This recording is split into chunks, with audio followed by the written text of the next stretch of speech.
Boa noite, tudo bem? Muita satisfação de estar aqui novamente para mais uma terça-feira de estudo, mais uma terça-feira de troca, né? Com o grupo.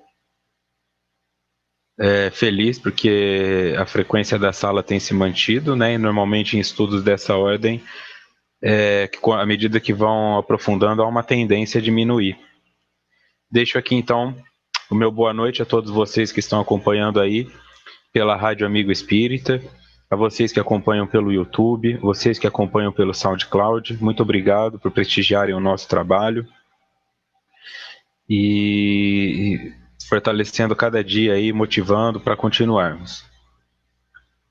Deixo também, então, como de costume, o meu muito obrigado a vocês que estão aqui presencialmente.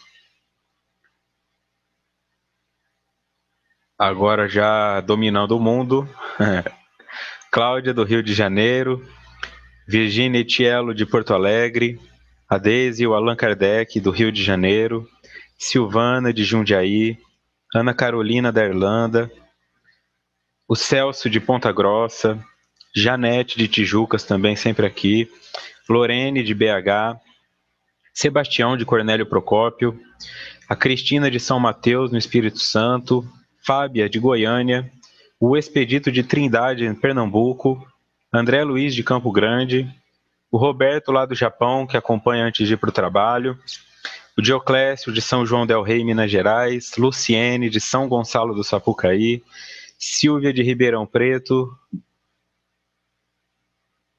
a Rita de Juiz de Fora e a Meire de Presidente Juscelino. A todos vocês, o meu muito obrigado, tá? Que tenhamos uma ótima noite aí, que possamos crescer bastante. O Elson também, de Miguel Pereira, no Rio de Janeiro. Sejam todos bem-vindos. O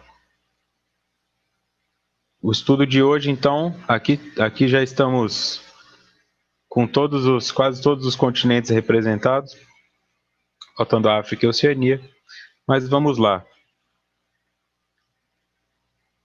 O pessoal está dizendo com alguns problemas técnicos aí, vamos ver se continua. Este é o estudo da obra Autodescobrimento, uma busca interior. Livro de Divaldo. O som está com eco? Bom, é com todo mundo aí? Confirma para mim aí que o som está com eco de forma geral, por favor.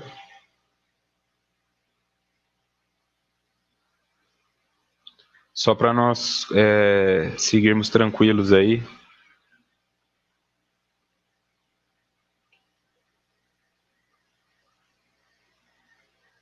Vou ver se eu consigo aqui.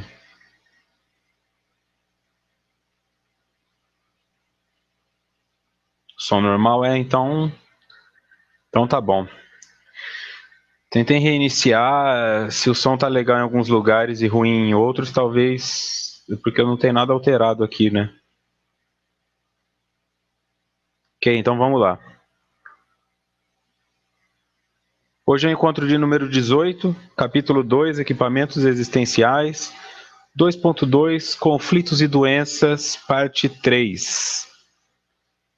É a última parte do conflitos e doenças.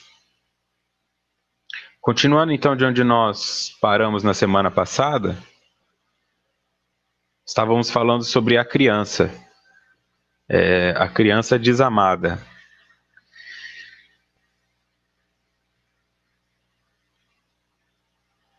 Desamada, continuando já do texto. Desamada, a criança, o seu inconsciente chama a atenção através de distúrbios do sono, pesadelos, inquietação noturna, choro, insônia, agressividade e rebeldia, medos e mau desenvolvimento psicofísico. Então aqui é a percepção, né, de que nós estávamos falando da criança, principalmente para quem tem criança, ficar atento a estes sintomas, né? a essas percepções aí, se a criança está muito inquieta, tem dificuldade para dormir, choro, insônia, agressividade e rebeldia, medos e mau desenvolvimento psicofísico. Apenas deixando claro que a diferença entre o que é normal e o que é patológico nem sempre é muito possível de ser observada pelos pais, tá? A infância é uma fase também de muita energia, é uma fase de muita criatividade. Não espere também que a criança seja um santinho, que a criança não faça nada, que a criança não seja criança. Tá? Existe um limite para determinar assim. Se você está em dúvida, procure alguém especializado, um profissional especializado, um pedagogo, um psicopedagogo, alguém que possa te ajudar a identificar. Também existe uma linha na psicologia que refere-se a testes, né, chamado de psicodiagnóstico. Você pode procurar alguém que execute psicodiagnóstico, porque aí a pessoa vai te ajudar a identificar se o desenvolvimento do seu filho está normal, dentro dos padrões de normalidade para a idade fisiológica dele, né? Se a idade mental dele está igual à idade fisiológica, está acompanhando aí. Se houver alguma disfunção, né, se houver algum desequilíbrio, esses testes vão demonstrar. O teste não cura nada, o teste é apenas para identificar se pode haver algum desequilíbrio, mas não tomem decisões precipitadas ou baseadas só na sua percepção, principalmente no ato de comparar um filho com o outro. Os filhos são diferentes e é importante que nós tenhamos isso em mente, tá?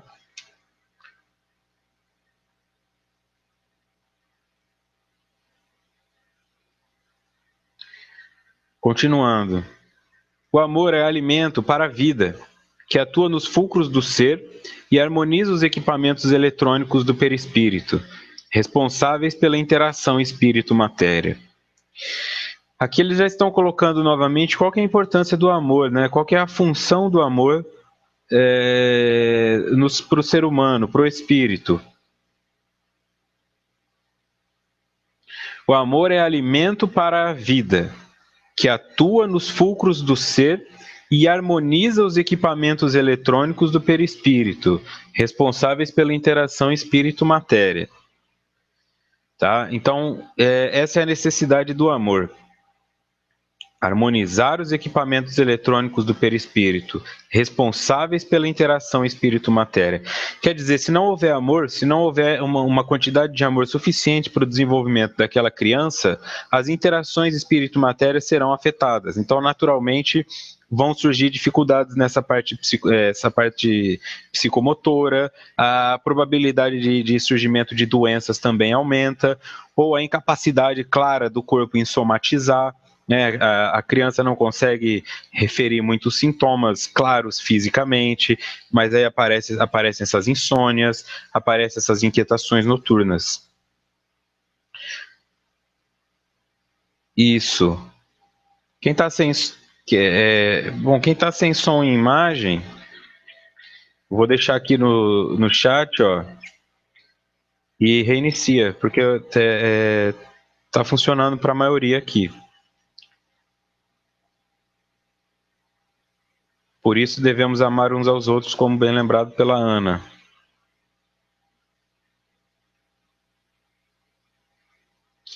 Voltando ao texto. A sua vibração acalma e dá segurança. Ao mesmo tempo, reabastece de forças e vitalidade insubstituíveis. Considerando então aqui, isso que é o importante, que o amor é uma vibração. Acalma e dá segurança. Ao mesmo tempo, reabastece de forças e vitalidades insubstituíveis. E tem algumas pessoas assim que encontram dificuldade de sentir, né, essa vibração de amor, essa renovação em outros seres humanos, mas conseguem encontrar na vibração rudimentar do amor animal, tá? E tem aquele dia difícil, chega em casa, seu gatinho vem no seu colo, seu cachorro vem todo feliz ali abanando o rabo, e você que estava estressado, de repente começa a perceber que vai ficando mais calmo, tá? Isso também é uma manifestação de amor, isso também é uma forma, claro, rudimentar, uma forma ainda animal, mas é um sentimento. Do mesmo jeito que aquele animalzinho gosta da sua presença, aquele animalzinho te quer bem, ele consegue então com isso ir nutrindo um pouco, equalizando novamente aquelas vibrações. Então imagine como seria para uma criança o amor de uma mãe, né? Se ela tem um dia difícil na escola, um dia na escola onde ela perdeu, um dia onde ela não conseguiu se desenvolver como gostaria, e ela encontra em casa uma vibração de amor do pai, da mãe, consegue se refazer, consegue se renovar. Em contrapartida, se só encontra crítica e violência, é natural que essa vibração vá ficando cada vez pior. Ok? Nós trabalhamos essa questão do amor também, né? Este fim de semana eu estive em Criciúma para apresentação de um seminário e lá foi colocada essa questão do amor. Deixo aqui inclusive o meu agradecimento, a minha gratidão ao pessoal de Criciúma, do Seara de Jesus. Fomos muito bem recebidos, muito bem amparados. Só tenho a agradecer, tá? Espero voltar em breve.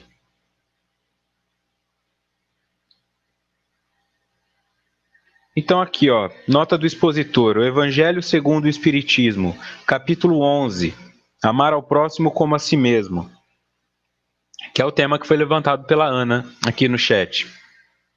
O autor é Lázaro. O amor é o requinte do sentimento, não o amor no sentido vulgar do termo, mas esse sol interior, que reúne e condensa em seu foco ardente todas as aspirações e todas as revelações sobre-humanas. Partilhar aqui um outro comentário da Ana Carolina. Esta dificuldade que encontramos de amar verdadeiramente é porque a grande maioria das pessoas não aprendeu a amar? É natural que sim, porque amar não pode ser difícil. Se é difícil, não é amor. O amor não implica um sacrifício nesse sentido, né? Não pode ser difícil amar. Tem que ser uma coisa clara. Né? O que eu posso encontrar dificuldade é na falta de ressonância desse amor. Né? Eu penso amar uma pessoa, essa pessoa não me corresponde, e aí eu penso que ela não me ama, e aí eu transformo aquilo em ódio ou em frustração. Mas o amor pregado aqui, como foi colocado, ó, é o requinte dos sentimentos. Dentro de tudo aquilo que nós temos como sentimento, o que se coloca como mais sublime, aquilo que é diferenciado, aquilo que é especial é o amor. Não muitas vezes essas manifestações de paixão, de posse, de apego, isso não é amor, né? Amor ultrapassaria esses limites assim. O amor não exige esse contato possessivo, né? O amor não exige tudo isso que as pessoas se cobram, assim. Quando um indivíduo fala que matou o outro por amor, eu não consigo acreditar. Você não conseguiria matar alguém por amor, né? Uma mãe não vai matar o filho por amor. A mãe pode adoecer, a mãe pode sofrer muito, né? Se o filho faz uso de droga, se o filho é um criminoso. Já ouvi mães, quando trabalhava em Mariporã, numa clínica de dependência química, aqui na Grande São Paulo, que quando o filho veio a óbito, né, ele desencarnou dentro da clínica por overdose de cocaína. Ele trouxe cocaína no colo, no intestino, e usou no isolamento e teve uma overdose. Quando nós fomos conversar com a mãe, ela disse que estava feliz que o filho finalmente tinha descansado, porque ela já vinham anos que ela não conseguia viver. Era só em função do filho, sempre polícia, traficante, droga, furtando as coisas dentro de casa. Então ela disse que estava muito feliz que o filho tinha morrido finalmente. Mas isso não significa que ela desejou a morte dele por amor, tá? É bem diferente uma coisa da outra. Eu não poderia dizer se o conceito de amor é certo ou errado, porque eu estaria inferindo que eu sei exatamente o que é amor. Mas pelo que nós temos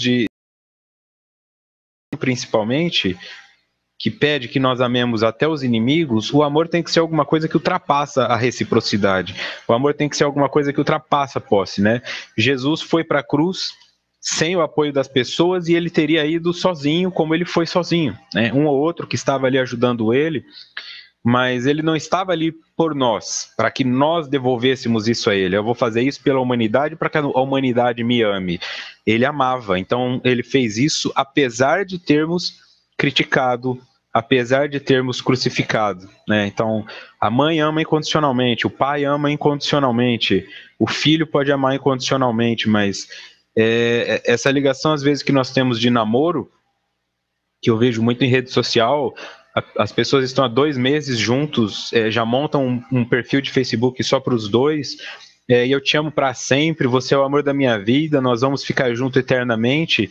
Isso, na verdade, é muito difícil, porque o eterno é eterno. E nós sabemos que a evolução natural de um espírito é que a sexualidade vai desaparecer. E o que vai sobrar é a fraternidade, é este sentimento de amor puro, não sexualizado, portanto, não físico. Então, esses indivíduos que falam eu te amo para sempre estão, na verdade, plantando a semente de possíveis obsessores. Porque quando essa relação acabar, né, eu encontro uma pessoa, falo para ela, eu vou te amar para sempre, nós vamos ficar juntos eternamente. Se não der certo, para mim, pode ser que continue dando para ela. Aí nós desencarnamos, ou mesmo nessa vida nós já nos separamos, e ela fica presa àquele sentimento. Não, mas ele disse que ia me amar para sempre, ele disse que ficaria comigo eternamente, e quem trabalha em mesa mediúnica sabe o que eu estou falando.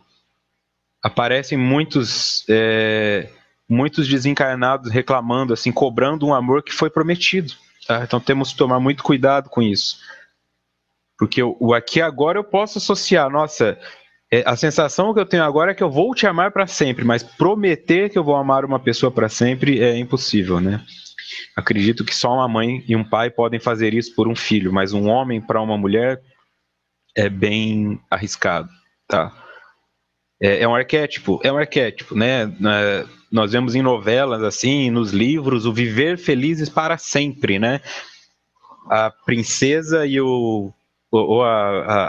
a garota do conto de fadas e o príncipe se encontram e vivem felizes para sempre. O livro acaba ali. E nós temos uma noção de que eles foram felizes para sempre, porque aquela imagem dele com ela no cavalo, ou aquela imagem dele com ela nos braços, é o que sobra. Mas o indivíduo não mostra que depois eles vão brigar por causa da louça suja, não mostra que eles vão ter desavenças na parte sexual e que eles vão discordar em pontos de vistas, até no canal que eles querem assistir na TV. Isso não fica muito claro ali, né? Então, principalmente os jovens que são norteados por esse sentimento, ficam acreditando que aquele namoro dos 14 anos é tudo e acabam matando por isso, cometendo suicídio em razão disso, destruindo amizades em função dos ciúmes, e quando chegam na idade adulta tem pouco construído, né? E quando uma relação dessa se estabelece e há o adultério, há a traição, aí não tem como precisar onde isso vai parar. O passional é um crime autorizado pelo Código Penal. O indivíduo pode matar alegando que foi um crime passional se houve um envolvimento da outra parte, né? Bom, nós estávamos juntos, juramos amor um ao outro, ela me traiu, peguei ela na cama me traindo, matei e não vou preso. Porque essa é a potência da jura, né? Então, o amor seria o requinte do sentimento, né? Nós ainda estamos distantes de compreender com clareza o que é esse amor ao próximo, o que é esse amor pela humanidade. Exatamente, o feliz para sempre não conta o dia seguinte, como disse o Expedito. Voltando ao texto, então. Quando o indivíduo se identifica desamado, hoje ou no passado, faz inconscientemente um quadro regressivo e descobre que não foi necessariamente nutrido, alimentado pelo amor, passando a experimentar um sentimento de reação através da anorexia nervosa ou inapetência, que pode tornar-se um perigo para a sua saúde. Aqui eles já estão associando, né, o quadro de anorexia nervosa ou inapetência como que é um perigo para a saúde, associado à falta de amor. Aqui, ó, quando o indivíduo se identifica desamado hoje ou no passado, faz inconscientemente um quadro regressivo e descobre que não foi necessariamente nutrido. Porque quando aquela mulher não encontra no homem que ela projetou o amor que ela queria, ela automaticamente faz um processo regressivo, isso é inconsciente, nós não temos o controle sobre isso, de voltar, mas peraí, por que você não está me amando se o meu pai me amou? Ou quando o amor é diferente daquilo, né? A pessoa cresce com o pai xingando ela. A menina cresce com o pai xingando ela. Você não serve para nada, você é burra, você tinha que ser mais esperta, era melhor você não ter nascido. E ela cresce acreditando que aquilo é normal. Quando ele encontra um rapaz que dá a ela um amor diferenciado, né? Ou pelo menos um sentimento fraterno diferenciado, um carinho, um afeto, a mente dela volta atrás e percebe, poxa, meu pai poderia ter feito isso por mim. Então ela também vai ter uma desconexão psicológica ali, que vai gerar sofrimento. Aí ela identifica que o pai dela não amava ela, que tinha má vontade, que realmente não fez o suficiente. Então,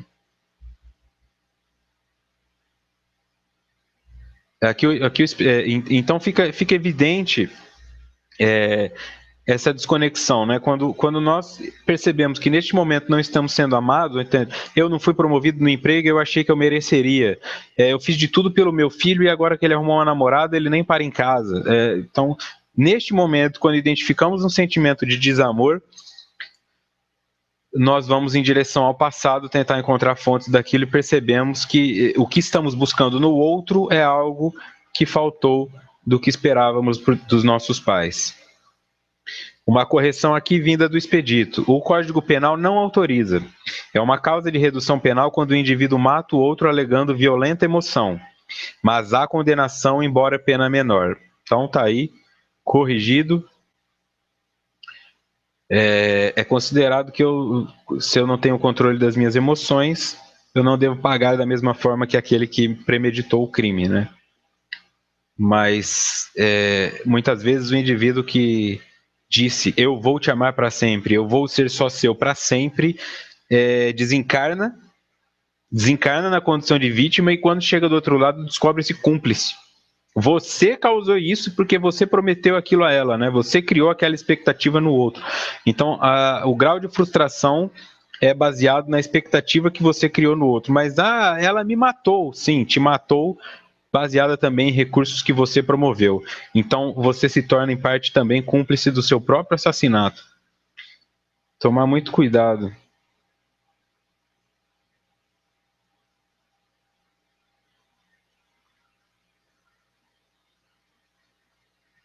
Ok? Vamos lá.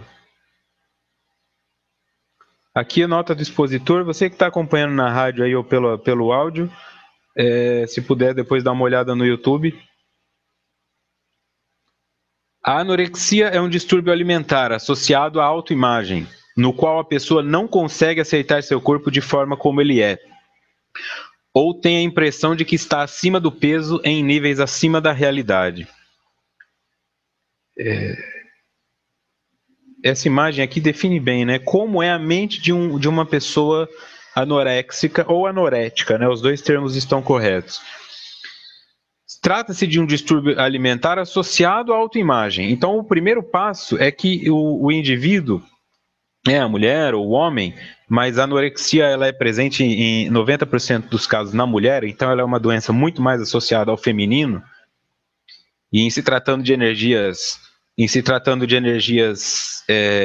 psicológicas, a masculina e a feminina, é natural também que dentro do público masculino ela seja encontrada mais entre os homoafetivos, tá? Aqueles que são mais feminilizados.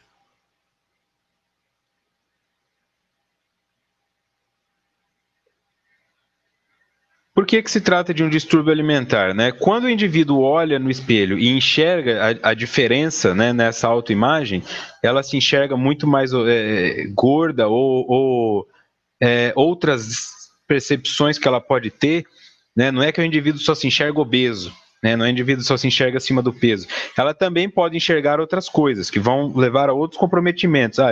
Meu nariz é muito torto, minha boca é muito torta, minha orelha é muito grande, vai para a mesa de cirurgia, cirurgia, cirurgia. Mas aqui, no caso, a anorexia, ela é um distúrbio alimentar. Aquela pessoa se olha no espelho, não gosta do que vê, para de comer. Bom, se eu estou gorda, se eu parar de comer, eu vou emagrecer. E aí ela para de comer e vai perdendo peso, até chegar em níveis catastróficos. Também queria deixar o meu abraço aqui para Valéria e para o esposo dela, Júnior, lá de Fernandópolis, né, minha terra natal. Sejam bem-vindos. Continuando. O seu curso pode ser acidental, passageiro ou de largo tempo, gerando graves danos orgânicos. Nós já podemos encontrar anorexia aí em fases bem novas, né? Adolescentes já, que referem comportamentos desse tipo. Aqui, ó, uma imagem que demonstra claramente aonde a anorexia pode levar um indivíduo. Claro que após esse estágio da foto da direita, só resta o óbito, né? Mas não é só isso, né? São todos os comprometimentos originários da baixa alimentação, da parte de anemia, da parte da total de falta de vitaminas, da propensão à doença, imunidade, tudo isso vai sendo afetado, né? Os ligamentos, os tendões, a parte muscular, a pessoa vai perdendo em vários aspectos. Aqui um antes e o depois, né? Esta mulher que está aqui na direita, quando ela se olha no espelho, ela ainda enxerga gordura a mais. Tá? Esse, por isso, é um distúrbio alimentar que tem origem na autoimagem. Né? Então, aqui nós temos uma garota com um padrão normal na esquerda, nada fora do comum, só que ela se enxergava acima do peso, foi parando com a sua alimentação e chegou nesse ponto aqui, né? Muito parecido com um usuário de crack em estágio terminal. Tá? Algumas pessoas podem também fazer o uso de redutores de apetite, assim, todos os recursos possíveis para parar com a alimentação. É uma imagem bem forte, não é da noite para o dia, mas é este o fim, tá? A pessoa se torna apenas os próprios ossos e mesmo assim ela enxerga que está acima do peso e que precisa fazer algo a respeito. E segundo o estudo, a origem de tudo isso está no desamor, tá? Uma criança que não recebeu amor suficiente quando precisava disso, não tem essa referência em seu espírito, então há essa descompensação, né? Talvez, porque entra o seguinte ponto na autoimagem. Se eu for magra, as pessoas vão gostar de mim. O gatilho, muitas vezes, pode ser o término de um relacionamento. A menina tem um namorado, ele deixa ela, troca ela por uma que ela considera mais magra. Ela fala, se eu fosse magra, meu namorado ia me amar. E aí ela tenta ser magra, porque ela associa que sendo magra, a sociedade vai aceitá-la melhor, tá? Ela não vai passar por isso. Também já acompanhei situações em estudos de caso de garotas que desenvolveram um transtorno borderline, mas que após acabaram desenvolvendo uma anorexia. Por quê? Porque foram abusadas quando eram crianças, tá? E abusadas assim, no começo da adolescência. O caso de uma menina que se desenvolveu muito cedo, com 9, 10 anos de idade, ela já tinha seios e ela foi abusada. Então ela associou que ela foi abusada porque ela tinha o corpo de mulher. Se ela destruísse aquele corpo de mulher, claro que isso não é consciente, depois é que foi observado isso, se ela destruísse aquele corpo de mulher e transformasse ele num corpo bem feio, talvez ela não fosse mais abusada. Isso pode acontecer nos dois lados do distúrbio alimentar. A pessoa que vai para a anorexia, porque para de comer numa tentativa de não ser mais atraente, e aquela que vai para a obesidade. Ela come bastante, visando ficar bem obesa, inconscientemente, para que não atraia tanto a atenção dos homens e com isso evite novos abusos, tá? Ambos descompensações oriundas de traumas associados ao abuso. A Simone pergunta se o excesso de medicamentos para emagrecer, em consequência, leva à desencarnação. Seria um suicídio indireto? Seria um autocídio, né? O autocídio, nesse sentido, sim, eu vou indo aos poucos, né? Está relacionado a tudo. É o indivíduo que desencarna porque fumou demais, sabendo que o cigarro mataria. É o indivíduo que desencarna num acidente de carro, sabendo que estava acima da velocidade. Então, tudo isso aí vai levando o indivíduo, sim, ele se torna responsável. Uma pessoa que desencarna por anorexia, Mas eu tenho que ter em conta o seguinte, Simone, é uma doença, é um distúrbio, tá? A pessoa não percebe. Se você for fazer um teste, você vai numa lousa, por exemplo, e pede para o indivíduo desenhar o braço dele. Ó, desenha o seu braço do tamanho que você acha que ele é. Para você que está trabalhando com isso de forma terapêutica, um psicólogo recém-formado, ou um estudante de psicologia, ou se tem um filho que desconfia que tem distorção na autoimagem. Pega uma lousa ou uma parede com giz de cera e pede para ele desenhar o braço dele, do tamanho que ele sente que é e da largura que ele sente que é. Quando ele terminar, pede para ele colocar o braço dele dentro dessa imagem. E você vai perceber que nos casos da pessoa com distúrbio de autoimagem, às vezes o braço que ela desenhou é 2 vezes, 3 vezes maior do que o dela de verdade. O dela está aqui no meio e a imagem ocupa os espaços acima. Realmente a pessoa, quando ela olha no espelho, ela enxerga diferente daquilo. Então, ela não é tão responsável nesse sentido porque é uma doença.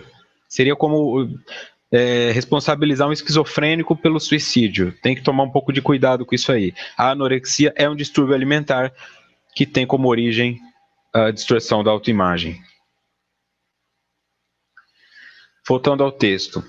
De outra forma, pode apresentar reação totalmente contrária e faz uma patologia de voracidade alimentar, a bulimia, em que a insatisfação leva a comer até a exaustão, propiciando perturbações digestivas e nervosas muito complexas. Bom, então aqui vai por esse outro caminho, né? O indivíduo que não encontrou amor, ou ele pode parar de se alimentar, ou ele vai por excesso da alimentação e desenvolve a bulimia. Vai ficar mais claro também.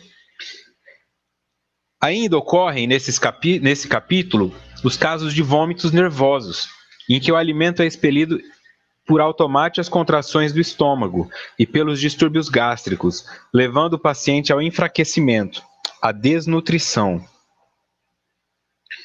Nota do expositor.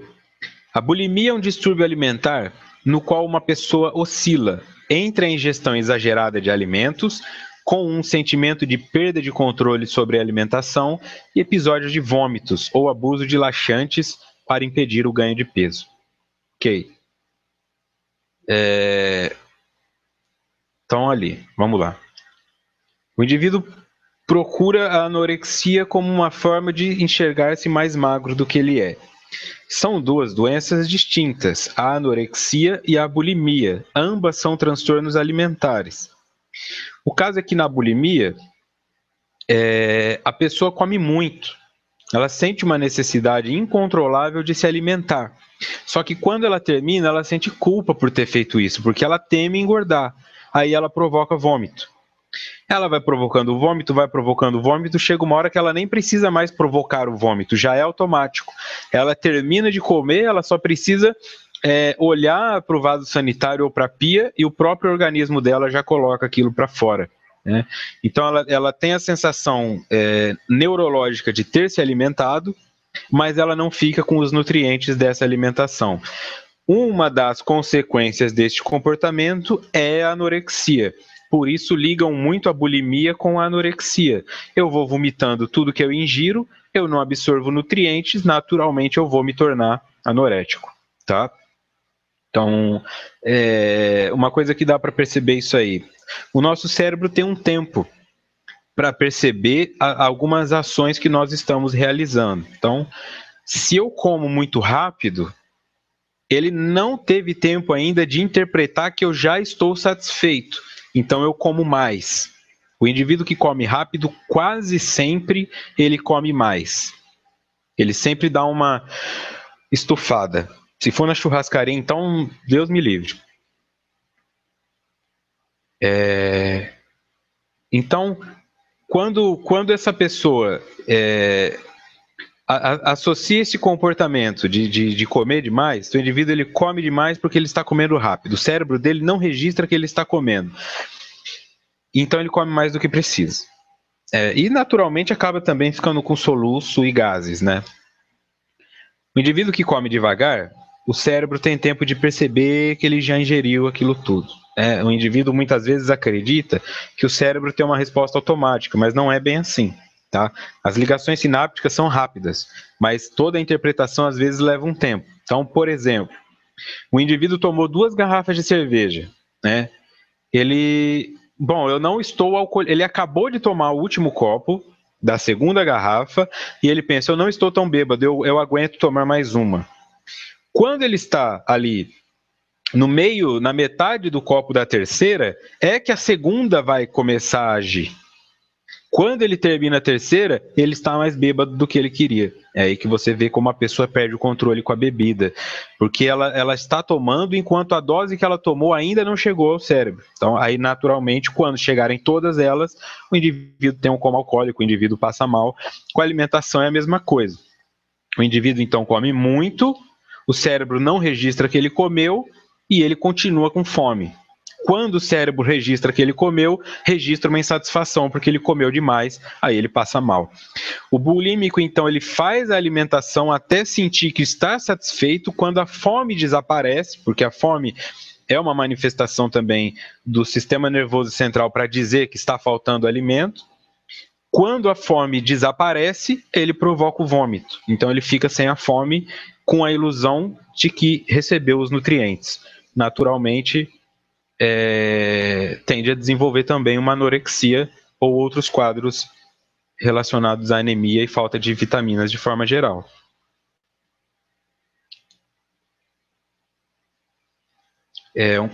Neste sentido aqui, então vamos lá, ó. De outra forma, pode apresentar reação totalmente contrária e faz uma patologia de voracidade alimentar, a bulimia, em que a insatisfação leva a comer até a exaustão, propiciando perturbações digestivas e nervosas muito complexas.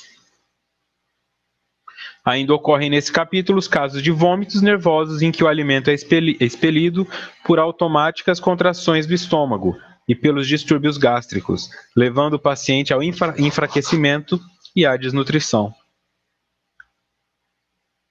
Que aí ele seria anoréxico, tá? Então tem que tomar muito cuidado. Tem pessoas que falam, todo bulímico é anoréxico. Não. Nem todo anoréxico é bulímico também, tá? Porque muitas pessoas são anoréxicas e, como uma forma de lidar com isso, se tornam bulímicas. A bulimia é um dos recursos que ela utiliza. E o bulímico, ele na verdade quer comer, mas não quer engordar.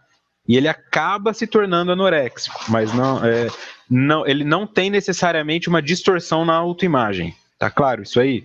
Esse é o mais importante, que o anoréxico tem uma distorção na autoimagem, ele sempre se imagina maior do que ele é, e o bulímico, ele tem uma necessidade muito grande de comer, mas não quer engordar. Ele não precisa ser insatisfeito com o seu corpo.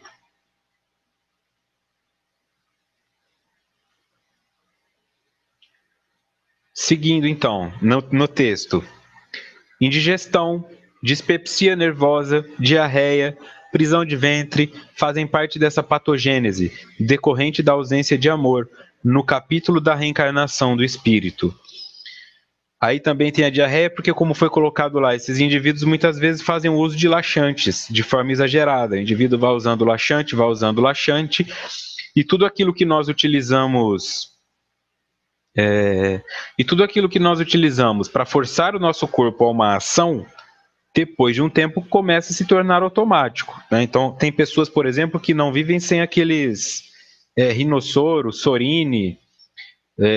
Se fica sem aquilo, o nariz automaticamente congestiona, entope, não respira. Começou a pingar porque estava resfriado, não parou mais e agora não consegue ficar sem. Pessoas que não conseguem ficar sem colírio, senão o olho fica vermelho. E essas pessoas que não conseguem mais ter as funções normais do intestino sem o laxante, porque o nosso corpo sempre vai registrar, bom, se você está trazendo de fora um recurso para que eu realize uma ação, eu não vou mais fazê-la sem que você me dê a ordem. Então o indivíduo não consegue mais todas essas disfunções que vão acontecendo, tá? Então o indivíduo já perde muito das funções dele. Se ele para de tomar o laxante, ele pode vir a ter problemas intestinais, como um fecaloma, por exemplo, das fezes, que só sai com lavagem. Não é tão simples, tem um monte de coisas envolvidas que vão afetar esse indivíduo a médio e longo prazo. Outra nota do expositor. Chamamos de dispepsia os sintomas relacionados ao abdômen superior, comumente chamados de indigestão. Estes sintomas são vários, incluindo dor, eructação, que são os arrotos, empachamento, peso, pirose, que é a queimação, náusea ou saciedade precoce. Frequentemente as pessoas confundem os sintomas acima com gastrite. Então, já temos aqui também essa questão da dispepsia, né? Porque vai levando uma coisa a outra. Naturalmente, o indivíduo está sempre cheio, o indivíduo está sempre se sentindo empanturrado, né? Não consegue nem respirar direito. Toda a alimentação desses indivíduos acaba indo por esse caminho. Eu tenho que começar a identificar, então, transtornos alimentares em uma criança. A Lulobato complementa aqui, que comendo rápido a trituração será incompleta, os nutrientes não vão ser tão absorvidos, então ele vai ter que comer mais do que comeria. A médio e longo prazo é natural que o indivíduo vai desenvolver vários problemas. Se você começa a apresentar algum sintoma de disfunção alimentar, algum distúrbio alimentar, seu filho não come nada, né?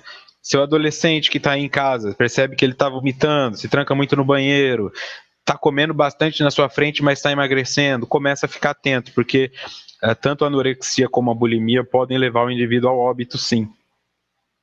E se não leva ao óbito, trazem todas essas complicações aí. Tá? É muito importante cuidar dessa parte alimentar. Não fica pensando que é fase. É sempre importante você errar pela prevenção do que errar pela omissão. Eu sei que é difícil hoje, tudo é muito caro, mas vai a um médico, né? Procura se informar, vai pedir ajuda, esclarece. Como buscar o amor próprio? A Miriam resume um pensamento dela aqui, Miriam Denise. Vitor, a solução então para estes problemas é o amor próprio. Mas se ele nunca teve a referência deste amor, como fazer para encontrá-lo, né? Pois é. Como é que eu vou desenvolver amor próprio se eu não tenho uma referência disso? Pelo autoconhecimento. Por quê? Quando eu vou me autodescobrindo, quando eu vou me autoconhecendo, eu vou encontrando coisas em mim que eu não conhecia. Estas coisas eu posso não gostar, eu posso ser indiferente e eu posso gostar.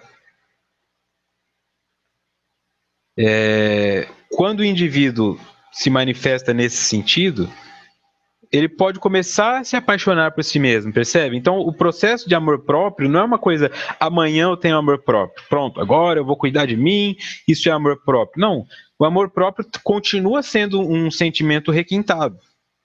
Eu tenho que olhar para mim e me amar. Mas não é que eu me enxergo ser mais perfeito do mundo, é que eu reconheço as minhas limitações e, como disse o Gabriel Miranda, um amigo meu, nós devemos amar as pessoas apesar de, e não por causa de.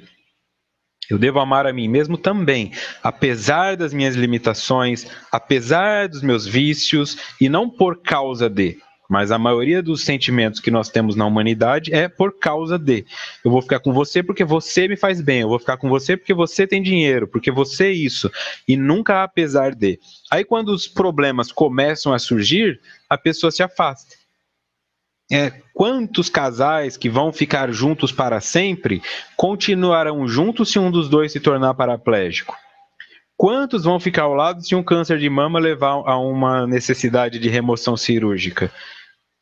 Tem casais que se separam diante dos momentos. Ou a perda financeira, né? Enquanto tiver dinheiro, estão juntos. O amor bate na porta, a fome bate na porta, o amor sai pela janela. Mas quando se trata de amor próprio, não. Fiz uma besteira, não consegui, estava 1 ano sem fumar, acendi um cigarro, não importa, eu me amo mesmo assim. Da mesma forma que meu filho fez uma besteira sobre a minha ótica, experimentou droga, ele não deixa de ser a criança que você amou, ele não deixa de ser um ser humano que pode se tornar até presidente do Brasil um dia, mas nesse momento ele faz uso de substância e você não pode deixar de amá-lo simplesmente por isso. Então, tem pais que arrebentam a filha quando ela chega grávida em casa, mães que arrebentam o filho quando descobrem que eles estão usando droga. Desconstrói tudo que o ser humano é por conta de um comportamento errado, adoecido. Quando eu faço isso comigo mesmo, sempre na autoagressão, eu faço alguma coisa errada, mas eu sou uma anta mesmo, eu sou um tonto, eu sou um burro, eu estou me agredindo. Eu não sou isso. Eu cometi um erro. Eu recaí num comportamento, mas isso não implica que eu tenho que desconstruir tudo que eu fui até então. Para que eu desenvolva o amor próprio, eu tenho que começar me conhecendo, desenvolvendo interesse pelo que eu conheço a meu respeito, me apaixonando pelas minhas nuances, aprendendo a conviver comigo mesmo e, quem sabe, naturalmente isso vai se transformar em amor próprio. Então, da mesma forma que aquele casal que consegue ficar em uma casa respeitando seus espaços e quase nunca brigando, quando o amor próprio estiver desenvolvido em mim, eu não fico me cobrando tanto. Eu tenho que dar conta, eu tenho que fazer. Não, sintomas de falta de amor próprio estão na insônia, o indivíduo se cobra demais porque não confia em si mesmo, ou porque considera que errou demais. Estão no abuso de substância, porque ele está se autoagredindo. Está na pessoa que tem vida promíscua, porque ela se entrega sexualmente para qualquer ser humano por alguns momentos de prazer. É aí que eu vou identificando o quanto de amor próprio eu já tenho desenvolvido ou não. A Virgínia pergunta se é possível largar o Sorine sozinho ou o indivíduo precisa de uma ajuda psicológica. Tudo é possível fazer sozinho, mas tudo é mais fácil em grupo. Tem uma frase do meio empresarial que diz o seguinte: se você quer ir rápido, vá sozinho. Se você quer ir longe, vá em grupo. Então, parar de usar o Sorine de uma hora para outra, consegue. Mas pode ser que depois de um mês volte a usar. Quando você consegue fazer isso em um acompanhamento terapêutico, talvez você leve um pouco mais de tempo para conseguir parar, mas vai conseguir parar em definitivo. Ok? Sempre em grupo é mais fácil, mas a decisão é sempre individual. Eu tenho que decidir parar e aí o grupo me ajuda nessa decisão, mas o grupo nunca vai decidir por mim. E uma forma clara de enxergar isso é, quando a sociedade decide que o indivíduo tem que parar de furtar, colocam ele na cadeia, mas isso não significa que ele vai parar de furtar, porque alguns dentro da cadeia furtam. Então, agora, quando o indivíduo eu vou parar de cometer crime, aí ninguém consegue convencê-lo a fazer o oposto. Tá? Eu devo primeiro tomar uma decisão, essa decisão tem que ter uma base racional. Por que eu quero parar? Que mal isso está me fazendo? Essa decisão racional vai ter como base o autodescobrimento, quando eu sei o que isso vai fazer de mal para mim e o quão bom vai acontecer, o que de bom vai acontecer se eu parar, aí eu tomo uma decisão. Que vai gerar abstinência, que vai gerar arrependimento, que pode trazer recaídas, mas não eu volto nisso, né? Esquece essa coisa do felizes para sempre. Não é porque você parou de fumar cigarro ontem que você nunca mais estará sujeito a fumar. Né? Não é porque você perdoou o seu marido que ele nunca mais vai te trair. Não existe essa coisa do felizes para sempre, né? O que existe é essa coisa do feliz neste momento, que existe a compreensão plena do que eu estou vivenciando. Mas qualquer atitude que eu tome pode trazer uma recaída futuramente. Né? E toda recaída pode trazer de novo uma sobrevida. Então, o mais importante é humanizar. O pessoal de Criciúma aqui em peso, a Luciane, a Dianês, a Deise, todo mundo aí. Gente boníssimas. Isso seria então a dispepsia. Voltando ao texto. A necessidade de cada um de gerir os próprios problemas é indiscutível e inadiável, devendo fazer parte da agenda diária de todo aquele que desperta para a consciência de si, não se permitindo agasalhar conflitos, mesmo que sob hábeis camuflagens do inconsciente. Aqui, então, confirmando essa questão que parte de mim, né? De cada um digerir os próprios problemas. É indiscutível e inadiável essa necessidade. Digerir os próprios problemas, tá? Como a digestão do problema não se dá no estômago, mas ela se dá no psiquismo, mas isso pode ser analogamente observado da mesma forma. Como tem um indivíduo que come muito rápido, tem um indivíduo que pensa muito rápido. E ele acaba agindo, trocando os pés pelas mãos. Tá? Como tem aquele indivíduo que come bem devagar, tem um indivíduo que pensa também lentamente. Então, o indivíduo que pensa muito rápido é um indivíduo neurótico, é um indivíduo que ele age muito impulsivamente, ou ele pensa várias coisas ao mesmo tempo. Ele senta para almoçar, ou se é que ele senta, ou então aquele indivíduo que almoça em pé, ele almoça em pé falando ao celular e comendo aqui a comida dele, pensando na conta que ele vai ter que pagar. Esse indivíduo aqui está tendo uma congestão psíquica. Vai ter uma indigestão psíquica, porque ele não está elaborando o problema dele. Resolve o que tem que resolver ao telefone, senta para se alimentar, se preocupa com a sua alimentação, depois pensa no seu problema. Mas a minha vida é muito corrida. Sua vida é muito corrida porque você a faz assim. Mas eu preciso de dinheiro. Você se coloca nessa posição. Este é sempre o ponto. Tem como fazer diferente. Tá? Você precisa de tempo. Se você teve filhos, você precisa de tempo para estar com eles. Não é possível que o indivíduo tenha filhos para que a babá crie, para que o tablet crie. O indivíduo tem que ter tempo de associar os filhos. Se não encontra tempo para fazer isso, faz um sacrifício momentâneo, melhora a tua qualificação profissional, faz um curso, faz um mestrado, uma pós-graduação e melhora o salário para que você possa trabalhar menos. Mas não responsabilize o meio por isso. A responsabilidade é sempre nossa. Eu tenho que digerir os meus problemas. Não adianta eu ficar mandando a minha esposa digerir os meus problemas, minha mãe digerir os meus problemas. Eu tenho que ser responsável por isso. E é inadiável que eu o faça, segundo os autores. Deve fazer parte da agenda diária, não é semanal, não é mensal, é diária, de todo aquele que desperta para a consciência de si, não se permitindo agasalhar conflitos, mesmo que sob hábeis camuflagens do inconsciente. Aquela frase de que um casal não deve dormir brigado, na minha relação de amor próprio, eu também não posso dormir brigado. Se tem um conflito entre o que eu quero fazer e o que eu preciso, eu tenho que resolver isso hoje. Tá? Eu tenho que resolver isso hoje. Tá te incomodando o cigarro, tá te incomodando o adultério, tá te incomodando a sua rotina puxada de estresse, resolve isso hoje. Vai pesquisar formas de melhorar a tua situação. Tem alguém que trata isso? Tem um curso que você possa fazer? Tem uma fluidoterapia? Qualquer coisa. Mas vai fazer agora.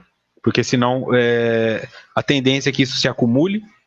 Quanto mais nós envelhecemos, mais problemas vão surgindo, e aí vai chegar uma hora que você não dá conta de lidar mesmo e vai se tornar um idoso ranzinza, reclamão, que projeta a responsabilidade e afasta todo mundo de perto de você, além de uma pessoa cheia de doenças, né, de tanta somatização.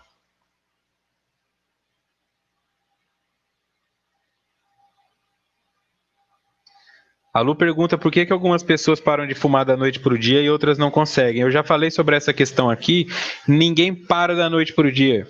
Quando o indivíduo chega num ponto de jogar um maço de cigarro fora, este jogar o maço de cigarro fora é o resultado de uma elaboração que começou muito antes. Jogar o cigarro fora pode acontecer da noite para o dia, mas o desejo de fazê-lo não. Então, envolve uma elaboração. Pode ser que ele realmente nunca mais fume, mas aconteceu alguma coisa dentro dele e ele flertou com esse desejo de parar, foi tentando, foi tomando coragem, chegou uma hora que ele conseguiu. Mas não conheço um indivíduo que hoje está fumando com prazer e amanhã fala, agora eu não quero mais só porque eu não quero mais. Tem sempre uma elaboração por trás disso, mesmo que seja inconsciente. Ok? Então eu não posso permitir que as camuflagens do meu inconsciente permaneçam nisso, tá? Não, mas é só nesse momento. Eu sei que agora eu estou comendo, mas depois eu vou melhorar. Eu sei que eu não tenho condições de cuidar do meu filho agora, mas ano que vem vai estar melhor. Não se iluda. Viva a sua paternidade, viva a sua maternidade, tenha prazer no seu emprego, Não se escravize pelo dinheiro, não adoeça pelo mercado de trabalho, porque nenhum desses pontos vai te dar feedback depois. A hora que você adoecer, o mercado de trabalho vai te cuspir. Quando você voltar para dar amor para o seu filho, ele não vai mais te reconhecer. Vai ser rebelde, não vai ter referência afetiva nenhuma com você. Agora, você quer fazer alguma coisa por mim, pai? Não fique pensando que o filho vai perceber, não, meu pai ficou fora o dia inteiro porque ele estava dando o melhor para mim. O psicológico não quer matéria. Teu filho não liga se você deu escola particular para ele, aula de natação, curso de inglês. No fim das contas, o que vai fazer a diferença é onde você estava quando eu precisava conversar. Onde você estava quando eu senti dúvidas? Onde você estava quando eu me senti feio? Onde você estava quando eu me apaixonei pela primeira vez? Onde você estava quando eu sofri bullying? É isso que ele precisa. E a sua responsabilidade também. Isso, inclusive, te torna saudável, né? Porque a convivência com aquelas pessoas que amamos nos cura. Então, continuando. Mediante uma autoanálise honesta, na qual se dispensem o elogio, a condenação e a justificação, o indivíduo deve permitir-se a identificação do erro, do problema, e sem consciência de culpa digerir o acontecimento, buscando os meios para a reparação e a libertação do sentimento perturbador. O que esse slide fala? Que palavra resumiria esse slide? Assertividade. Sem melindre, sem autopiedade, sem autocomiseração, errou, analisa, estrutura como não cometer o mesmo erro e segue em frente. Aqui uma autoanálise, portanto, honesta. Honesta. Assuma que você gosta de fazer isso. Não, eu gosto mesmo, sabe? Eu gosto de trair, eu gosto de fumar, eu gosto de mentir, eu gosto de furtar. Primeiro assuma que você gosta, que isso te causa um prazer. Você identifica esse prazer e aí você consegue transferi-lo para alguma outra coisa. Talvez você descubra que dá para ter aquele mesmo prazer em outras situações. E aí você não fica sem aquilo. Na qual se dispensem o elogio, então eu não vou ficar no campo da vaidade, falando, nossa, olha como eu sou bom, olha como eu dei conta, a condenação e a justificação, né? Ah, eu sou um monstro, ou então, não, mas eu fiz isso porque o meu pai, não, mas eu fiz isso, não. O indivíduo deve permitir-se a identificação do erro, do problema, e sem consciência de culpa, porque a culpa implica julgamento, e para julgar eu tenho que deter de todos os dados possíveis, e nós não detemos todos os dados possíveis, aí eu vou digerir o acontecimento, buscando os meios para repará-lo e a libertação do sentimento perturbador. Só isso, todos os dias. Todos os dias. Consegue fazer isso todo dia? Aquela reflexão de Santo Agostinho, deitou na cama, reflete. O que eu fiz? Por que eu estou sofrendo hoje? Por que eu estou dormindo cansado? Por que eu estou dormindo feliz? Reflita sobre a felicidade também. Não se esqueça de elaborar a sua felicidade para aprender como você chegou nela e saber voltar ali. Não elabore sua tristeza. Por que eu estou feliz? Por que eu estou bem? O que eu fiz hoje que eu posso repetir amanhã?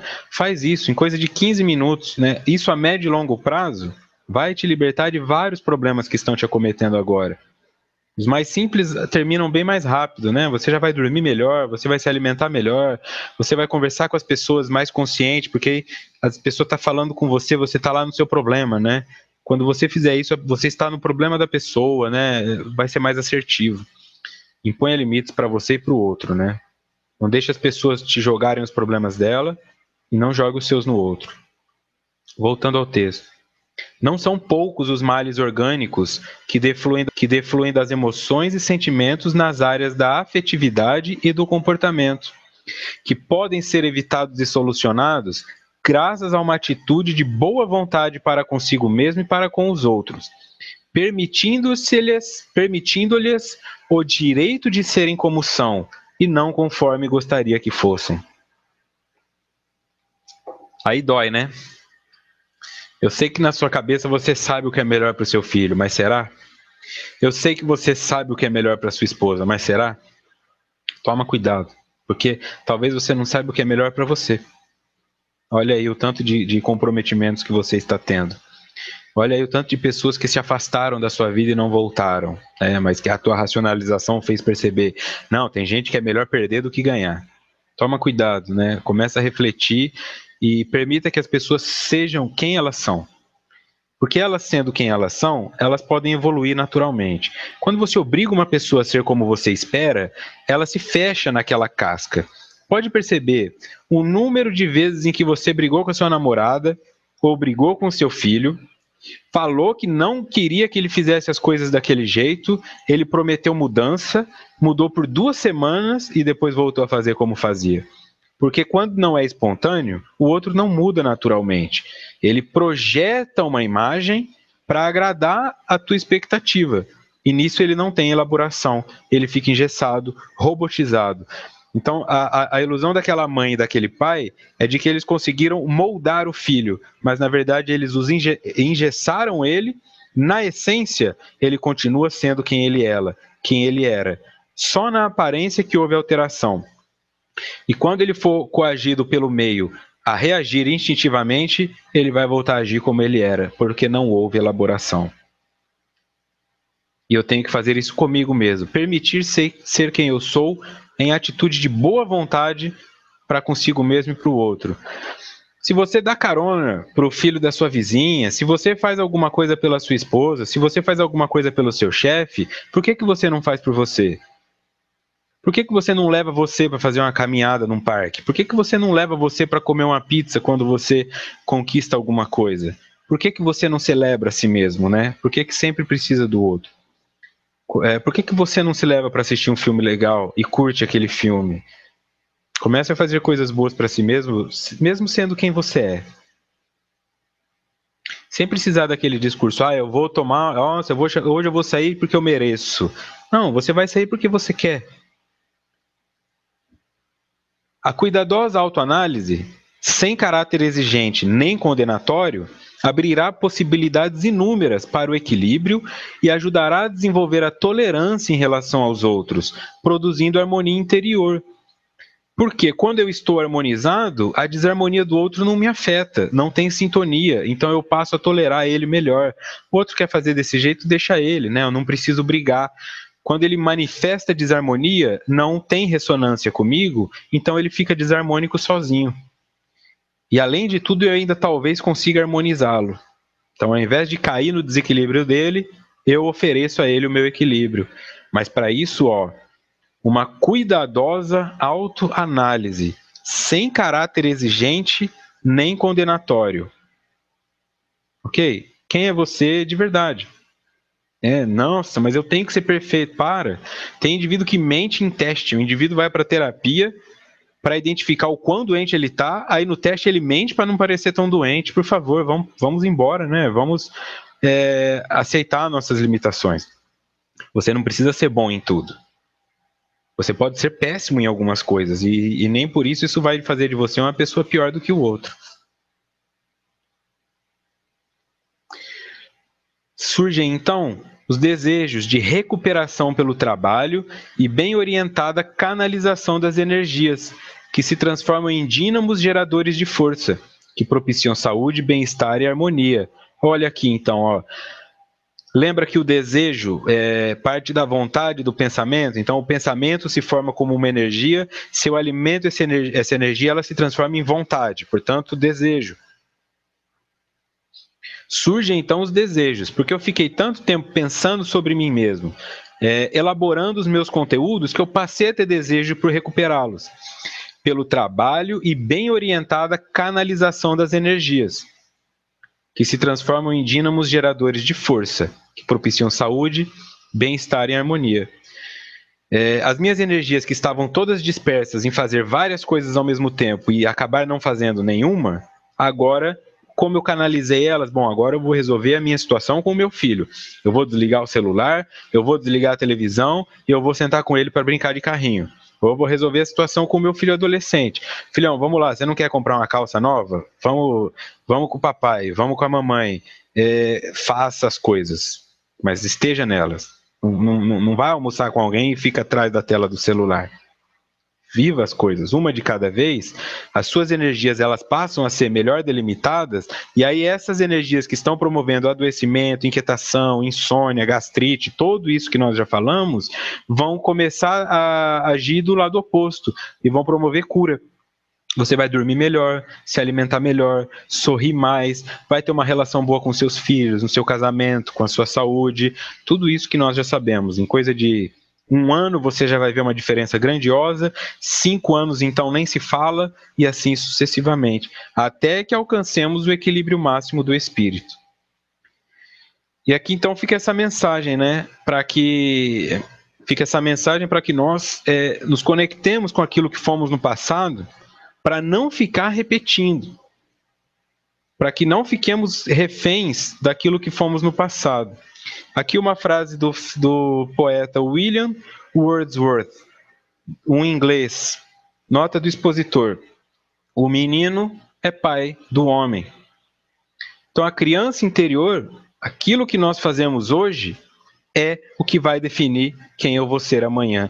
E aqui, como temos essa imagem, temos um grande número de pessoas que são adultos, que são CEOs de empresas, que são chefes do lar, mas que na verdade não passam de bebês, buscando aprovação, buscando amor, sentindo-se solitários e indefesos num mundo cada vez mais hostil, num mundo cada vez mais competitivo. Que possamos então fazer diferente, né? Fica essa mensagem do estudo de hoje. Semana que vem continuaremos no capítulo 2.3, Distonias e suas consequências, parte 1.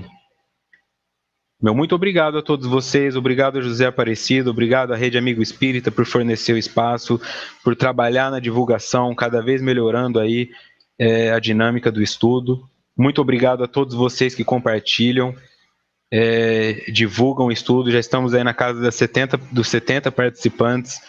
Muito obrigado pelo prestígio, tá? Possamos então refletir na temática de hoje, que isso que eu sou hoje, o Vitor de 30 anos, não seja o responsável pelo adoecimento do Vitor de 50, mas sim que eu possa ser responsável pela cura desse, pela libertação desse, que não sofra tanto com as imprudências que eu cometo hoje. Desejo a todos uma ótima semana e nos vemos na semana que vem. Muito obrigado.